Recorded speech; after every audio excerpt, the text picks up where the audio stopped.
Public school was a horrific time for Austin,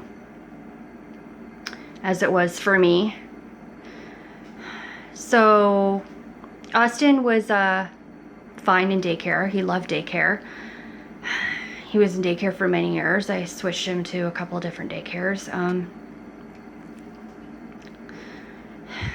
Anyway, so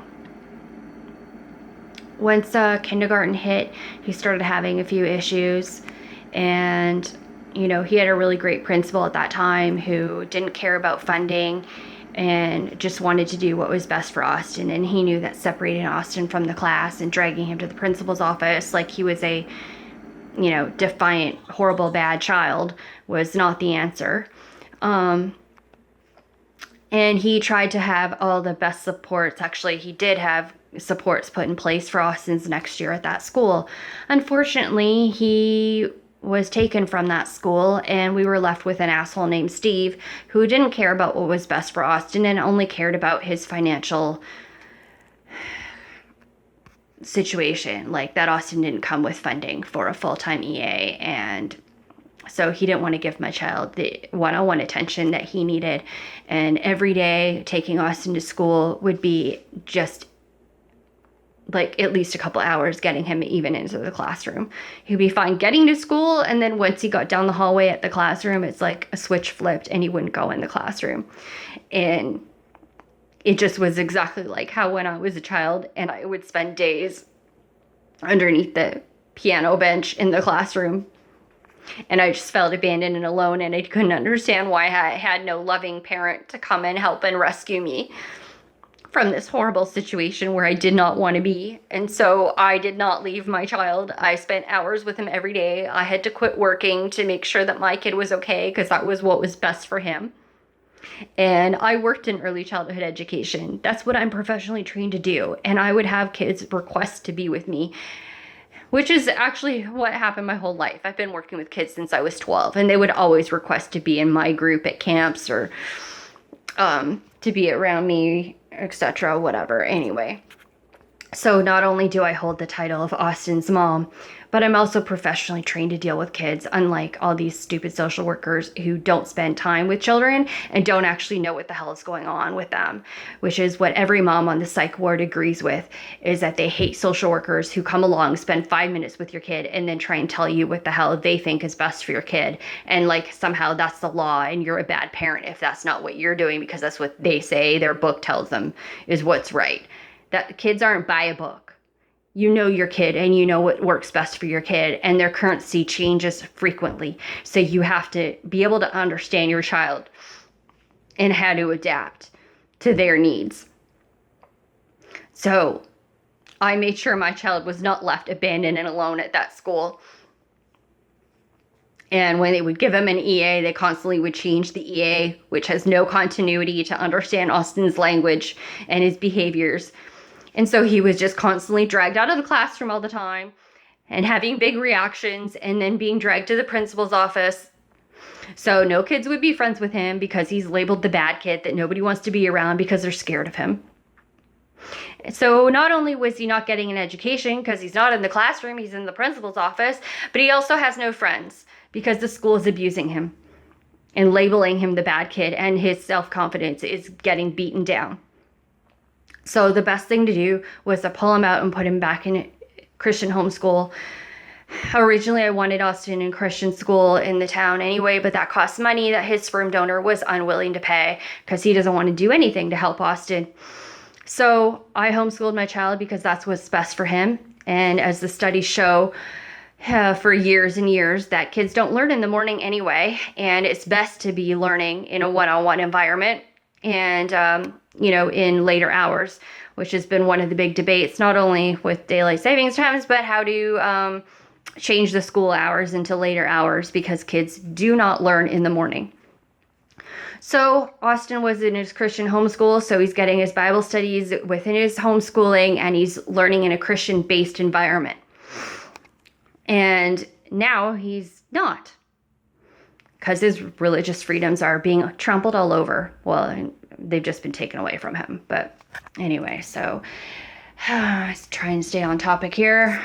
But yeah, so Austin did well with one-on-one learning, being able to, switch subjects when we needed to if something was getting too difficult that he just wasn't getting it that day. And, you have to know how to not repeat the same thing over and over if a child isn't getting it, but find a different way to communicate it with them. And if it's too much for them in that day, then take a break. Try and get onto a different subject where they can be successful for the day and get some work done. And if it was just too upsetting, then, sometimes you need a break for a few hours or even just the rest of the day.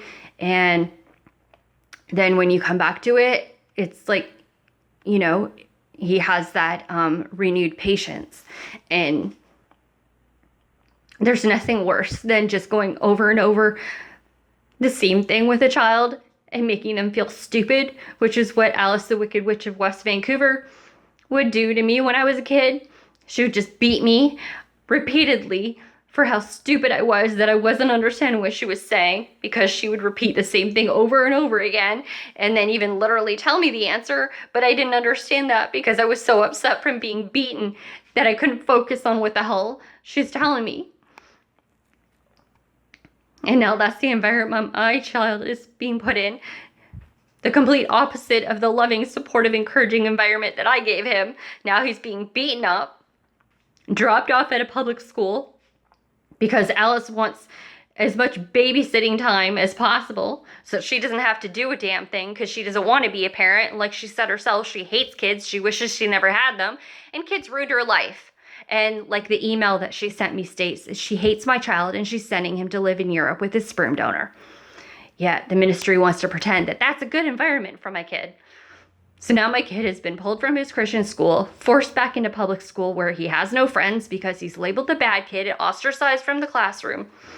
And so he's not learning. He's not on a full schedule of studies the way he was with me, where he was able to accomplish all his schoolwork. He's being put into a classroom with other kids with special needs who, are way more delayed than him, that they're going to be lucky if they're even a grocery bagger.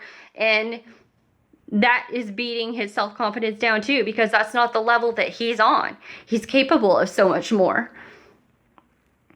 But these people who think they know better than Austin's mom don't give a shit about Austin's self-confidence and making sure that he can accomplish anything in life or that he gets through school. And we know that Alice's record is that nobody in her house can graduate high school. It doesn't happen if you live in that house. So I don't know how they think my child with special needs is going to graduate high school living in that house. Except for what, if he gets special marks and passed just for showing up the way I was. I was passed out of so many classes just for getting marks for neatness, because I couldn't understand anything and nobody gave a shit about the fact that I shouldn't be in public school and that I needed one-on-one learning in a special environment and that I couldn't stand being there because I had no friends and I was constantly bullied. And now that's what's happened to my child. When Austin was with me, he had friends outside of school. And none of them were afraid of him because they didn't see him have those big reactions that are triggered by being in a public school environment. So other parents weren't afraid to have my child over, weren't afraid to invite him to go on camping trips with them or to have sleepovers or to have us go anywhere with them or do anything with them. Now my kid is in an environment where he has no friends. He's not learning to have any kind of friendships beyond superficial because Alice is not capable of that. And he's not in his Christian school. So he's regressed severely education-wise and mentally and emotionally and socially and every which way, because they don't give a shit about keeping my kid in an enriched environment, loving, supportive environment, and with his family and friends. How do you think my kid is ever going to understand how to have any kind of relationship when he has no family and friends around him? And he's in such a hostile, abusive environment. And he's in a public school that he hates, being forced to conform to the ideas that you all want for my child instead of encouraging him to be who he was meant to be.